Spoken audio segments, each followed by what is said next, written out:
வணக்கம். இது தேர்தல் திருவிழா. கடந்த ஒரு மாசத்துக்கு மேலா நடந்துட்டு வர தேர்தல் பரப்புரைகளா இன்னைக்கு மாலையோடு ஓய்றதால இறுதிக்கட்ட பரப்புரைகள்ல எல்லாம் கட்சிகளும் தீவிரமாயிருக்கு. கடந்த ஒரு மாச பரப்புரையில மேடைக்கு மேடை பஞ்ச் டைலாக்குகள்ல பேசி தெரிக்க விட்ட முதலமைச்சர், கூட்டணியில தொடங்கி விமர்சனம் வரையில சொதப்பிய அதிமுக, பிசுபிசுத்த பாஜகவோட ரோட் ஷோ, ஒத்த செங்கல்ல மீண்டும் கையில் எடுத்த உதயநிதி, மாறி மாறி திட்டிக்கிட்ட அதிமுக பாமகன்னு சுவாரஸ்யங்களுக்கு பஞ்சம் இல்லாம இருந்துச்சு தேர்தல் களம். அந்த தேர்தல் களத்தை ஒரு தடவை திரும்பி பார்க்கலாம் வாங்க.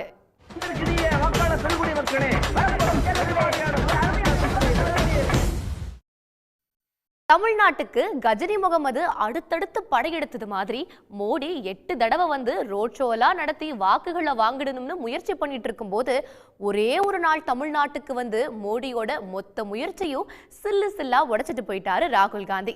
அவரது ஒரு நாள் வருகை பாஜகவின் மொத்த பிரச்சாரத்தையும் காலி செய்தது எப்படி தெரியுமா? ஏப்ரல் மாசம் நடக்கிற நாடாளுமன்ற தேர்தலை குறிவச்சு ஜனவரி மாசத்திலிருந்தே தமிழ்நாட்டுக்கு வர தொடங்கிட்டாரு பிரதமர் மோடி. கூட்டணியை விட்டு அதிமுகவும் வெளியேறிட்ட நிலையில என்ன மாதிரி முடிவு வரப்போகுதோ அப்படின்னு ஒரு முறை இல்ல 2 முறை இல்ல 8 தடவை வந்துட்டு போயிருக்காரு மோடி. இந்திய வரலாற்றிலேயே ஒரு தேர்தலுக்கு இத்தனை தடவை வேற எந்த பிரதமரும் தமிழ்நாட்டுக்கு படையெடுத்ததே கிடையாது அப்படின்னு சொல்ற அளவுக்கு இருந்தது மோடியோட விடாமுயற்சி. இப்படி மோடி விடாமுயற்சியோட போராடிக்கிட்டு இருக்க கடந்த 12ஆம் தேதி தமிழ்நாட்டுக்கு ஒரு நாள் பயணமா வந்தாரு ராகுல் காந்தி. நெல்லையில வந்து இறங்கின அவருக்கு விமான நிலையத்திலிருந்தே மக்கள் உற்சாக வரவேற்பு கொடுத்தாங்க. ரோட்டுல 2 பக்கமும் திரண்டிருந்த மக்களை பார்த்து உற்சாகமான ராகுல் காந்தியும் திடீர்னு கார்ல இருந்து இறங்கி மக்களுக்கு கை கொடுத்து மகிழ்ச்சியை வெளிப்படுத்தினாரு. அது மட்டுமில்லாம தன்னை வரவேற்க வந்த சிறுமிக்கு சாக்லேட் கொடுத்து அன்பையும் வெளிப்படுத்தினாரு.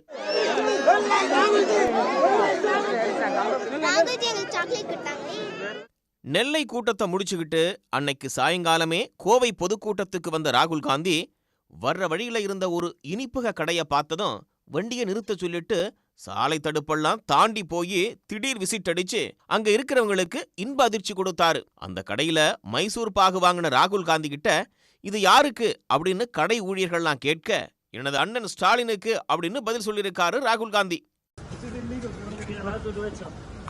So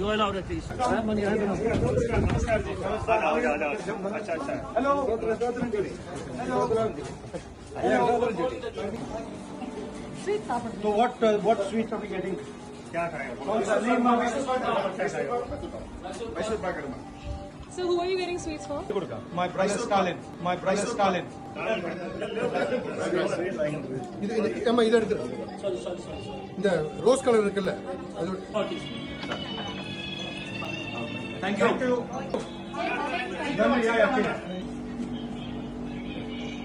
Thank you.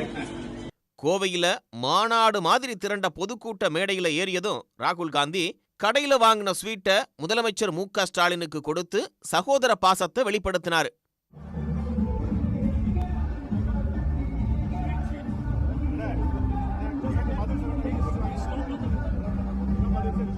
கூட்டத்துல பேசும்போது மு.க. ஸ்டாலினை தனது அண்ணன் அப்படின்னு குறிப்பிட்ட ராகுல் காந்தி வேறு எந்த அரசியல் தலைவரையும் நான் அண்ணன் அப்படின்னு அழைத்தது இல்லை அப்படின்னு சொல்லி கூடியிருந்தவர்களை உற்சாகமடைய வச்சாரு.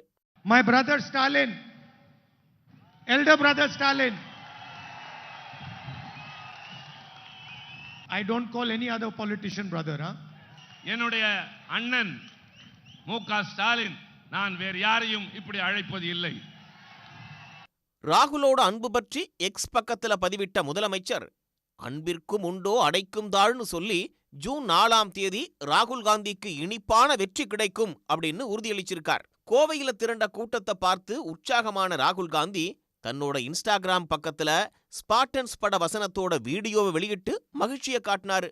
திருப்பூர்ல நடந்த கூட்டத்துல பேசின முதலமைச்சர் மு.க. ஸ்டாலின் கோவையில ராகுல் காந்தி கலந்துகிட்ட பொதுக்கூட்டம் பாகுபலி படம் மாதிரி பிரம்மாண்டமா இருந்தது அப்படின்னு சொன்னதோட ராகுல் காந்தியோட ஒரு நாள் வருகையே மோடியோட மொத்த பிரச்சாரத்தையும் காலி பண்ணிடுச்சு அப்படின்னு சொன்னாரு. அருமை சகோதரர் ராகுல் காந்தி அவர்கள் கோவைக்கு வந்திருந்தாரு. நீங்கெல்லாம் டிவியில பார்த்திருப்பீங்க. பாகுபலி படம் மாதிரி பிரம்மாண்டமா இருந்துச்சு. ஒரே ஒரு மீட்டிங், டோட்டல் பிஜேபியும் க்ளோஸ். சகோதரர் ராகுல் காந்தி அவர்களுடைய ஒரு நாள் வருகையே பிரதமர் மோடியோட மொத்த பிரச்சார பயணத்தையும் காலி பண்ணிடுச்சு. தமிழ்நாட்டு மக்களை உண்மையான அன்பால மட்டும்தான் ஆள முடியும்னு ராகுல் காந்தி நிரூபிச்சிட்டார். மொத்தத்துல 10 நாள் படையெடுத்து கவனம் ஈர்க்க முயற்சி பண்ண மோடியோட பிரச்சாரத்தை ஒரே நாள்ல ராகுல் காந்தி மொத்தமா டேமேஜ் பண்ணிட்டாரு அப்படின்னு தான் சொல்லணும். வர தேர்தலையே தன்னோட அரசியல் எதிர்காலத்திற்கான வாழ்வா சாவா தேர்தல் நினைச்சு களமிறங்கினவர் முன்னாள் முதலமைச்சரான ஓ பன்னீர்செல்வம். பாஜக கொடுத்த ஒத்த தொகுதியில அவர் பேர்ல பல பன்னீர்செல்வங்க போட்டியிட பலாப்பழ சின்னத்தை கொண்டு போய் சேர்க்க படாத பாடுபட்டாரு. பாஜகவோட ஒண்ணு மண்ணா சுத்திட்டு வந்த அதிமுக திடீர்னு ஒரு நாள் கூட்டணி இல்லைன்னு அறிவிச்சிட்டாங்க. ஆனாலும் அதிமுகவுக்காக கூட்டணி கதவை திறந்து வச்சுட்டு காத்துட்டு இருந்தது பாஜக. கடைசி வரைக்கும் அந்த கூட்டணி கதவை திறக்கல. அவங்க போனா என்ன, அதான் நாங்க இருக்கோம்ல அப்படின்னு களமிறங்கினாரு அதிமுக தொண்டர்கள் உரிமை மீட்பு குழுவோட ஒருங்கிணைப்பாளராயிருந்த ஓ பன்னீர்செல்வம். கூட்டணி இல்லன்னு அதிமுக அறிவிச்ச காலத்துல இருந்தே நாங்க பாஜக கூட்டணியில தாங்க இருக்கோம்னு போற இடத்துல எல்லாம் தெரிவிச்சவரு. நாங்கள் தொடர்ந்து என்டிஏ கூட்டணியில் இருந்து கொண்டுதான் இருக்கிறோம். நாங்கள் உலகவில்லை. அவருதான் சொன்னாரே தவிர பாஜக தரப்புல அத பத்தி எதுவும் பேசல. பிரதமர் மோடி, பாஜக தலைவர் ஜே.பி. நட்டா போன்றவங்கலாம் தமிழ்நாட்டுக்கு வந்தப்ப அவங்கள பார்க்க முயற்சி பண்ண அவருக்கு எந்த அனுமதியும் கிடைக்கல. ஆனாலும் தன்னோட முயற்சியில கொஞ்சம் கூட மனம் தளராத ஓ பன்னீர்செல்வம் தங்களோட கூட்டணிக்கு பாஜக தான் தலைமைன்னு சொல்லிட்டு வந்தாரு. இந்த நிலையில பாமக, தமாக, தேமுதிகன்னு பல கட்சிகளை தங்களோட கூட்டணிக்கு அழைச்சிட்டு வர முயற்சி பண்ண பாஜக கடைசியா இவரும் ரொம்ப நாளா கூட்டணி பத்தி பேசிக்கிட்டு இருக்காருன்னு அவர் கூட ஒரு தடவை பேசிடுவோம்னு பேச்சுவார்த்தை நடத்தினாங்க. முன்னாள் முதலமைச்சரு, அமைச்சரவையில ஜெயலலிதாவுக்கு அடுத்த இடம், அதிமுக ஒருங்கிணைப்பாளர்னு பல பொறுப்புகளை வகிச்சவர தாமர சின்னத்துல நிக்க சொல்லி பாஜக நிர்பந்தம் படுத்துச்சுன்னு தகவல் வெளியாச்சு. ஆனா அதுக்கு பன்னீர்செல்வம் ஒத்துக்காததால அவரு இல்லாமலேயே கூட்டணிக்கான தொகுதி பங்கீட்டு பட்டியலை வெளியிட்டாரு அண்ணாமலை. வழக்கம் போல ஆதரவாளர்களோட நீண்ட ஆலோசனை நடத்தின பன்னீர்செல்வம் ராமநாதபுரம் தொகுதியில சுயேச்சையா நிக்க போறதா அறிவிச்சாரு.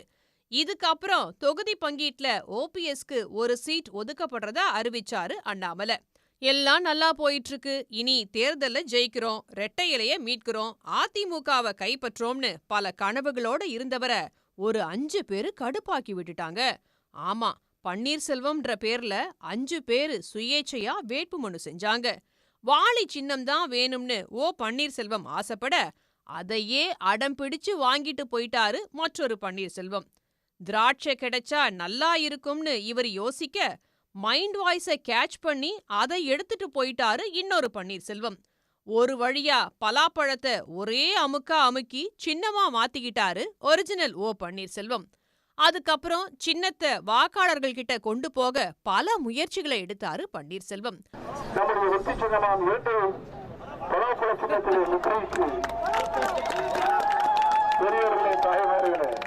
ஆனா அவரை வெறுப்பேத்துற மாதிரி ஐயா ஓபிஎஸ்னு போட்டு தங்களோட சின்னத்தை மட்டும் மாத்தி தொகுதியோட பல இடங்கள்ல ஒரே மாதிரியான போஸ்டர்களை ஒட்டி பன்னீர்செல்வம்கள் தொடர்ந்து வெறுப்பேத்திட்டே இருந்தாங்க. ஆனா இது எல்லாம் தொகுதி மக்கள் கிட்ட காட்டிக்காத முன்னாள் முதலமைச்சர் ஓ பன்னீர்செல்வம் தான் மட்டும்தான் நெடில் ஓவ இனிஷியலா வச்சிருக்கிற பன்னீர்செல்வம், மத்தவங்க எல்லாம் குரில் ஓவ இனிஷியலா வச்சிருக்கிறவங்கன்னு சொல்லி தன்னைத்தானே சமாதானப்படுத்திக்கிட்டாரு. கூட்டணி இழுபறி. பாஜக கூட்டணியில இருந்தப்போ குடியுரிமை சட்டத்துக்கு ஆதரவு தெரிவித்ததற்காக கிளம்பின எதிர்ப்புன்னு பல குழப்பங்களுக்கு நடுவுல இந்த தேர்தலை எதிர்கொள்ளுது அதிமுக. போதைப் பொருளை ஒழிப்போம்னு எடப்பாடி பழனிசாமியோட பிரச்சாரம் வரவேற்பு பெறாததால வழக்கமான திமுக அட்டாக் பாணி பரப்புரையே அவர் மேற்கொண்டாரு. ஆனாலும் மறந்தும் கூட பிரதமர் மோடி விமர்சிச்சு பேசல எடப்பாடி பழனிசாமி. தேர்தல் தேதியை அறிவிக்கிறது முன்னாடியே கூட்டணி கட்சிகளோட தொகுதி பங்கீட்டை முடிச்சிட்டு வேட்புமனு தாக்கல் நாளுக்காக காத்துக்கிட்டு இருக்கிறது முன்னாள் முதலமைச்சர் ஜெயலலிதாவோட வழக்கம். ஆனா அதிமுக தலைமை அலுவலகத்தோட 2 கதவுகளையும் முழுசா திறந்து வச்சு அந்த கட்சியோட மூத்த தலைவருங்க காத்துக்கிட்டு இருந்தும் கூட்டணிக்கு யாருமே வராம கடைசி நேர இழுபறியில எடப்பாடிய ரொம்ப சோதிச்சிடுச்சு இந்த நாடாளுமன்ற தேர்தல். பாஜகவோட கூட்டணி முறிச்சுக்கிட்டா திமுகவுல இருக்க கட்சிங்க எல்லாம் தங்களோட பக்கம் வரும்னு எடப்பாடி போட்ட கணக்கு தப்பா போச்சு. பாமகவுடன் அதிமுக பேச்சுவார்த்தை நடத்திய போதும் திடீர்னு பாஜக பக்கம் போய் சேர்ந்துட்டாங்க. இனிமே விட்டா தேமுதிகவும் போயிடும்னு பயந்த அதிமுக உங்களுக்கும் வேணாம் எனக்கும் வேணாம்னு 5 தொகுதிகளை கொடுத்து தேமுதிக கூட்டணியை உறுதி பண்ணாங்க. ஒரு மாதிரியா கூட்டணி அமைச்ச எடப்பாடி பழனிசாமி எதை சொல்லி வாக்கு கேட்கறதுன்னு தெரியாம போதைப் பொருளை ஒழிப்போம்னு பிரச்சாரத்தை முன்னெடுத்தாரு. தன்னோட எக்ஸ் பக்கத்துல தொடங்கி கட்சி அறிக்கை வரைக்கும் போதைப் பொருள் வாசகங்களை உபயோகப்படுத்தினாரு. ஆனா அது எடுபடாதுன்னு பிரச்சாரத்தை தொடங்கின 1-2 நாள்லயே தெரிஞ்சுக்கிட்டாரு அவரு. அதனால வேற வழியே இல்லாம வழக்கமான திமுக அட்டாக் பிரச்சாரத்தை முன்னெடுத்தாரு. முதலமைச்சர் மு.க.ஸ்டாலின், திமுக இளைஞரணி செயலாளர் அமைச்சர் உதயநிதி ஆகியோரை தனிப்பட்ட முறையில தாக்கி விமர்சனம் செஞ்சதும் சரியா எடுபடல. அதனால கடைசி நேரத்துல பாமக, பாஜகவோட மாநில தலைவர் அண்ணாமலை ஆகியோரை திட்டி பேசுறத அதிகப்படுத்தினாரு எடப்பாடி பழனிசாமி. அவர் கட்சிக்கு வந்தா இன்னும் 5 வருஷம் ஆகல, அப்படிதான் கருதுறேன். அப்படி 5 வருஷம் நிரம்பாத ஒரு குழந்தை மாதிரி இருக்கிறவரு அதிமுக பத்தி பேசுறாரு. 2024 கட்சி காணாத போயிருமா? நீ கண்டுபிடிச்சு கொடு, போலீஸ் தானே தம்பி. உன்னை போல எத்தனை பேர்த்த இந்த கட்சி பார்த்திருக்குது. வரலாறு தெரியாம ஏதோ பேசிட்டு இருக்காரு. அவள் கண்ட கனவு வேற, நடக்கிறது வேற. அதனால புலம்பிக்கிட்டு இருக்கிறாங்க. வேற ஒண்ணு இல்ல, விரத்தின் விளிம்பிக்கு போயிட்டார். என்னதான் அண்ணாமலைய கடுமையா விமர்சிச்சாலும் 10 வருஷமா ஆட்சியில் இருந்த பிரதமர் மோடி பத்தி மறந்தும் கூட எதுவுமே விமர்சிக்கல எடப்பாடி பழனிசாமி. ஒன்றிய அரசை மட்டுமே பொத்தாம்பதுவா அவர் விமர்சனம் செஞ்சாரு. 2024 ஆண்டு பெட்ரோல் டீசல் விலை, இறக்குமதி செய்யப்படுகின்ற எண்ணெயினுடைய கச்சா எண்ணெய் விலை குறைந்தும் இன்னும் விலை குறைக்காமல் அதிகமான வரி போட்டு மக்கள் மீது மிகப்பெரிய சுமையை சுமத்திருக்கின்றார்கள்.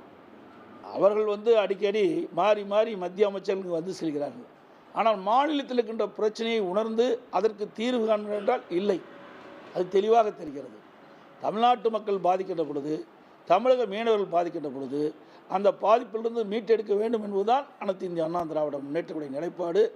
ஆக இப்படி தேசிய கட்சிகள்லாம் இன்றைக்கு மாநிலத்தை புறக்கணிக்கின்ற காரணத்தினால்தான், மாநில உரிமைகள் பறிக்கப்படுகின்ற காரணத்தில் தான் இன்றைய தினம் அனைத்து இந்திய அண்ணா திராவிட முன்னேற்ற கழகம் கூட்டணியிலிருந்து விலகி தனித்து போட்டியிடுகின்றது. அடிக்கடி தமிழ்நாட்டுக்கு வந்து சென்றதனால் எந்த பயனும் கிடையாது. நாடாளுமன்ற தேர்தல் முன்னிட்டு மத்திய அமைச்சர்கள் பல பேர் தமிழகத்துக்கு வந்து சென்றிருக்கின்றார்கள். இவர்களெல்லாம் ஏற்கனவே தமிழகத்துக்கு வந்து சென்ற பொழுது ஒவ்வொரு அமைச்சரும், ஒவ்வொரு மத்திய அமைச்சரும் தங்கள் துறையில் ஏதாவது ஒரு திட்டத்தை எங்கே துவக்கி வைத்து சென்றிருந்தால் உண்மையிலேயே தமிழ்நாடு வளர்ச்சி பெற்றிருக்கும். அதிலெல்லாம் கவனம் செலுத்தாமல் வாக்குகளை மட்டும் குறிவைத்து இன்றைக்கு வருகின்றது, வேதனை அளிக்கின்றது. இதனால் எந்த நன்மையும் தமிழகத்துக்கு கிடைக்கப் போவதில்லை. அதோடு இன்றைக்கு இயற்கை சீற்றங்கள், பேரிடர்கள் வருகின்ற பொழுது தமிழ்நாடு பாதிக்கப்படுகின்றது. அதற்கு தேவையான நிதியை மத்திய அரசு கொடுக்க மறுக்கின்றது.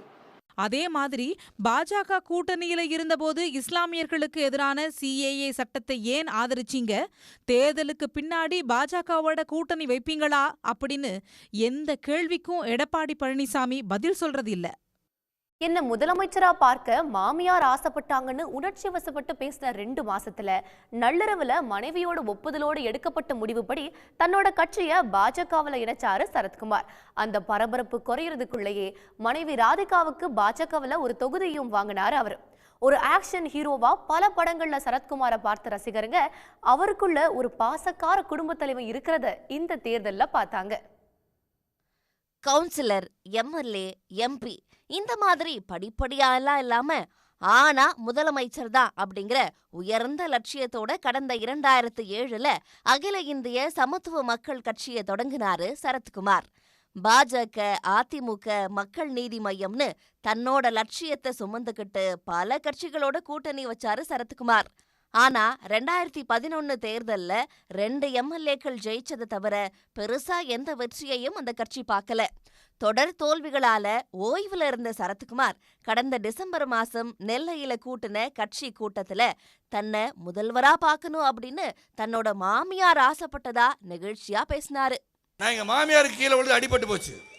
அவங்கள பார்க்க போனேன். என்ன அடிபட்டுச்சேன்னு போய் பார்க்க போனேன். ஐயா, நான் உங்களை எப்போ முதலமைச்சராக பார்ப்பேன்னு கேட்குறாங்க. முதல் கேள்வி 85 வயது ஆகிவிட்டது அவர்களுக்கு. இப்படி போயிட்டு இருந்த நிலையில வர்ற நாடாளுமன்ற தேர்தல்ல பாஜக கூட்டணின்னு அறிவிச்சாரு சரத்குமார். அறிவிப்போட நிக்காம பாஜக அலுவலகம் போய் கூட்டணி பேச்சுவார்த்தையையும் நடத்தினாரு. அதனால நெல்லையா தூத்துக்குடியா எதுல களமிறங்குவார் சரத்குமார்னு எல்லார் கவனமும் அவர் மேல இருக்க, யாருமே எதிர்பார்க்காத ட்விஸ்டா தன்னோட கட்சிய பாஜகவோட இணைக்கிறதா மறுநாளே தடாலடியா அறிவிச்சாரு. முதல் நாள் கூட்டணின்னு சொன்னீங்க, அடுத்த நாள் பாஜகவில் ஐக்கியமாயிட்டீங்க. 2 முடிவுக்கும் இடைவெளி பெருசா இல்லாத நிலையில எப்ப சார் முடிவெடுத்தீங்க அப்படின்னு செய்தியாளர்கள் கேட்க, நள்ளிரவுல பக்கத்துல தூங்கிட்டு இருந்த மனைவியை எழுப்பி அவங்க கருத்தை கேட்டுதான் கட்சிய பாஜகவில் இணைச்ச அப்படின்னு தெரிவிச்சாரு சரத்குமார். ஒவ்வொரு முறை தேர்தல் வரும்போதும் எத்தனை சீட்டு, எந்த இடம், என்ன கோரிக்கை என்று சென்று கொண்டிருக்கிறது. நம் வலிமையெல்லாம் ஏன் ஒரு வலிமையான மோடிஜி அவர்களுக்கு நாம் அர்ப்பணித்து அவருடன் சேர்ந்து செயல்பட்டால் என்ன என்று என் மனதில் தோன்றியது. அந்த நேரத்தில் என் மனைவியை எழுப்பி, என்னங்க ஆச்சுன்னாங்க. இப்படி ஒரு முடிவை நான் எடுத்திருக்கின்றேன், அது சாத்தியமா என்று கேட்டேன். சாத்தியம்தான். நீங்கள் முடிவெடுத்து விட்டீர்களா என்றால், நான் முடிவெடுத்து விட்டேன். என் இயக்கத்தின் சகோதரனை காலையில் சந்தித்து விட்டு நிச்சயமாக என் கருத்தை அவர்கள் வெளிப்படுத்துவார்கள், நான் சொன்னதை கேட்பார்கள் என்ற நம்பிக்கை எனக்கு இருக்கிறது. அப்படிப்பட்ட தோழர்களை தான் நம் இயக்கம் கொண்டிருக்கிறது. கட்சியை இணைச்சது சரத்குமாரா இருந்தாலும் அந்த முடிவுக்காக தன்னோட தூக்கத்தை கூட தியாகம் பண்ணிட்டு கட்சி இணைப்புக்கு காரணமா இருந்தது ராதிகா தான் அப்படின்னு நினைச்ச பாஜக தலைமை அவருக்கு விருதுநகர் தொகுதியில சீட் கொடுத்துச்சு. இதுக்கப்புறம் ராதிகாவோட வெற்றிக்காக தொகுதி முழுக்க உழைக்க ஆரம்பிச்சாரு சரத்குமார். சூரிய வம்சம் சின்ராசு மாதிரி மனைவியோட வெற்றிக்கு பின்னாடி இருப்பேன்னு சொல்றதுல தொடங்கி ராதிகாவை பைக்ல வச்சுக்கிட்டு ஊரூரா சுத்துனது வரைக்கும் ஒரு பாசக்கார குடும்ப தலைவனாவே இந்த தேர்தல் களத்துல வலம் வந்தாரு சரத்குமார்.